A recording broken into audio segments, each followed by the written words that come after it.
Welcome back. I just wanted to provide everyone with an update. So, in 17 days, I will be setting out to toe the line for the biggest race that I have ever attempted, a 100-kilometer ultramarathon. So, 62 miles for those of you who don't know. Training has gone well, but not exactly as planned. So, today I just wanted to kind of share where I feel like I stand with overall race readiness, preparation, what's gone well, what hasn't gone well, and whether or not I think I'm actually ready to run this race. So bear with me as we get a little chatty here. So if you followed along right from the beginning, you know I haven't posted many updates as it relates to weekly training, weekly mileage, long runs, things of that nature. I just know there's a lot of content like that out there, and it can get kind of boring to watch just those same long hours and hours of a run. So I just kind of wanted to update you with where I'm at from a current weekly mileage perspective, what my highest week was, things like that. So I actually just hit my very first taper week. So I'm excited about that. My weekly mileage for the last, I'd say 5 weeks has been roughly 60 miles a week. This is my first ultra marathon. So it is I would say 60 miles is definitely on the lower end for a 62-mile race. But that being said, I have a goal of just finish, not a time goal. I mean, I have one in my mind, but it's really just to finish. I wanna say that I've done it, that it was success, etc. The longest run that I've done is 28 miles. I was supposed to do a 30-mile run, but I ended up very sick, and we can talk about that in a moment. So a lot of the workouts have truly gone very, very well. I feel like I've stuck to the training plan as it was written, and I think that's really the most important part is getting out there, getting the run done, even when it's the last thing that you want to do. For those of you that are in Canada or in the Midwest, you know that right now we can't breathe outside. So with the Canadian wildfires, the air quality is literally unbearable.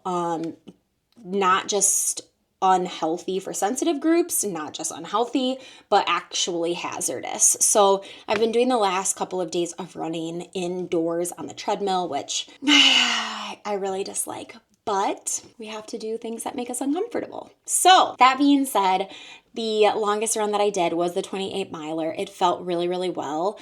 For that run, I actually incorporated a strategy that I had read online somewhere. Basically 9 minutes of running, 1 of walking. And I started doing that from mile 1 because I really wanted to see if starting something like that early on helped me at mile 28 feel, hey, I feel good. I could keep doing this for another 40 miles. Long story short, I loved it. So I plan to incorporate that during race day right from mile 1. Another thing that I really want to touch base on with you guys is some of the biggest challenges that I've ran into and how I've had to adapt throughout the last 13 weeks. Again, here in the Midwest, I wouldn't say heat is a concern, right? I mean, yeah, we get 95-degree days, but they're few and far between. So I can't even complain about heat. We have had some very, very humid days, 80% humidity with 90-degree heat. I would say those were some difficult days. But again, I'm going to be running in the Midwest on August 1st. So heat, humidity, all of those things are going to be probably present on race day. So I really think getting out there and training in the conditions that I'm going to be running in, that's what I should be doing. So obviously also I've taken a few vacations during this training, and I really, really did my very best to not allow my vacations to disrupt any of my training. I would say that I've had to shuffle some things around. So if I was going to be, hiking in the mountains, I wasn't going to do a super long run that day, etc. But overall, I feel like I've done a pretty good job of balancing work, life, social life with my training and vacation with my training. So I'm really proud of that overall outcome. But a few things that I have learned during this training block, slow down on your long runs. I've heard that from so many people, and I don't think I really understood what that meant. I don't think I understood what that meant for the first 12 weeks. Like, truly, I feel like I'm really just starting to understand that now. By slowing down, by keeping my heart rate low, I really truly am able to go that much farther. It's more enjoyable. It allows me to stay hydrated. It allows me to stay fueled. Like, my body accepts the fuel and the hydration a lot easier when I'm keeping my heart rate down. I also think that listening to your body is one of the biggest things that I have learned during this training block. And I touched on this at the very beginning of the video, but I was supposed to have a 30-mile long run. And a couple weeks ago, I set out for my 30-mile long run, all of the same fuel, everything was the same, no changes. It was hot. It was hot that day, and I had woke up not feeling very well. Used the restroom a couple of times that morning before I went out for the run, which also was not normal. Usually it just is once. So I already kind of, recognized, all right, I'm probably going into this a little bit more dehydrated than normal. Like at mile 7, I just wasn't feeling good. I couldn't drink. I'm usually great about getting water in, getting my electrolytes in. At mile 3, I was like, okay, I don't need any fuel. But mile 6 rolled around and I was like, okay, I should probably have a little bit of fuel. I have a long way to go today. And I couldn't do it. I couldn't eat it. My stomach was just not feeling right. I was getting very warm. Mile 12 rolls around and I barely made it to mile 12. It was not good, but mile 12 was where my car was at. So I had done a 6-mile out and back, and mile 12 was where my car was. And I'm telling you, I got in that car and I couldn't convince myself to go back out. I couldn't. So I reached out to my sister, who you've seen in the videos, and she's helped me train quite a bit in these past few weeks. So I've been super, super, super, super thankful for her. And she was like, Marissa, you got to get out there. Like, I know you're tired. I know you're hot. I know your stomach's not feeling great, but like this is supposed to be a huge day for you. Got to get back out there. And I was like, no, I really, really don't feel good. This isn't just like me complaining about being hot. Like, something's off. I don't feel good. She's like, get out there. She's being motivational, which I genuinely appreciated. She meets me and we do another 4 miles. Well, those 4 miles took me an hour and we were on flat ground. It was 90% walking that afternoon. So after that, I called it. I said, look, this is what my body has to give today. I can't do anymore. Well, long story short, that evening, I ended up having to go and get IV fluids because my blood pressure was 90/60. I hadn't peed in 15 hours. I hadn't peed in 15 hours and couldn't drink. I was freezing cold. I didn't have a fever, but I was literally shaking. I couldn't stay awake. It was really not good. So, moral of the story, I was good, fine after fluids, but I should have listened to my body. And I think we become so much more in tune with our body, what feels right to us, what's just our mind saying, oh, you're done, versus our physical body. And I really learned I need to trust myself from that regard. I feel like at this stage of the game, I'm able to discern, is it my mind in a moment of weakness, or is it truly my body saying, hey, something's not right, you need to stop before more damage happens. So that would be the biggest thing that I would say that I have learned in this training block. All right, so I want to briefly touch base with you guys on what my plan is for race day.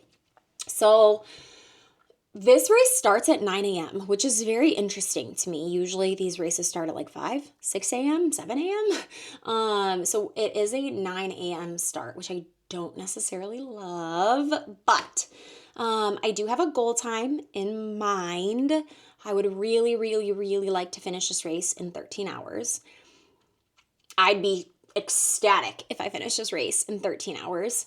I think it's more likely that I'm going to finish somewhere between 13 and 15. But truly, when I say I am genuinely just hoping to finish this race and finish this race feeling okay, like as in not needing to go to the hospital for IV fluids, I'll be very happy with that. My pacing strategy that I plan to utilize is going to be that 9-1 pacing strategy. I am just going to do 9-1, 9 minutes running, 1 minute of walking for as long as I possibly can. For a rough pace of 10:30. I don't want to go, I don't want to go out there thinking, hey, I'm going to do 8-minute miles. Like that's never going to be me. For a kind of just overall general, very high level nutrition plan, every 35-ish minutes, I'll be taking in some fuel. I've been practicing with roughly 50 grams of carbs per hour. I know they say when you're doing such a long run, that sounds so crazy to say. Like a long run is 10 miles, but really like these days a long run is 30 and this a long run is 62. They do say that you should consume more carbs, but I've been doing around 50 an hour, so I'm going to stick with that. We don't want to change anything on race day. So I'll be doing that, and then every hour I would like, depending on time of day, right? Heat of the day, I want to consume 1,000 milligrams of sodium an hour. I have learned I'm a very, very, very, very sweaty salter. Salty sweater. I'm a very salty sweater, which you've seen on my vest. So I want to consume that. And then I've been doing about 1,000 milliliters of water an hour, which I'm pretty proud of that. I feel like that's pretty good. So my biggest concern, what is my biggest concern for the race? My biggest concern for the race is I just want to finish. I've put in 13 hours a week. So I really, really want to finish this race. So I guess the question is, what's next? Now that the bulk of the training is completed, we have officially entered taper. So taper for me is kind of a dramatic taper. I might have set the plan up a little bit wrong. So this week I have 49 miles. And then next week I have 33 miles. And then the next week after that is race week. So I think I'm only running 15 miles, maybe less, race week prior to the actual race itself. So that's kind of what my taper situation looks like, at least as of right now. Obviously, things can change, but that's the plan for now.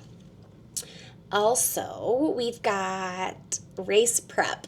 So what does that kind of look like? So what I've done, and I know many ultra runners do this, and that's where I got the idea, was I kind of made like a guide that says, this is where I anticipate my time being at each of these aid stations. The food, nutrition, hydration, kind of all of that stuff is also on this sheet. I just feel like it will really help my pacers out, not to mention my crew being mostly my husband. So I shouldn't even really, I don't have a crew. I have my husband. He's amazing. He's all the crew that I need. And then himself and my brother, they are each going to pace a segment of this race. So I don't know if I mentioned this already, but we are allowed to pick up a pacer at mile 31. So I'm going to do a couple of 10-mile segments. So I'm thinking I'm actually not going to pick up a pacer until mile 40, just because I only have the two. I really wanted my sister to pace me, but unfortunately she has to work. So I think I'm going to wait to pick up a pacer until mile 40, 41. That way, Justin will pace me for 10 miles, and then my brother will pace me for the final 10. So 40 to 50, and then 50 to 62, or whatever it works out to be exactly. But that's kind of what my pacing thought process is right now. I've already warned them, hey guys, like you're not going to be running at mile, 50, but it's going to be a combination of walk or run and just getting me to that finish line. So I'm super, super thankful for the work that they have both put in to get me to this point as well, because I certainly couldn't do it without knowing that they have my backs come race day. My husband has been incredible throughout training, making sure that I have all the stuff that I need on those long run days.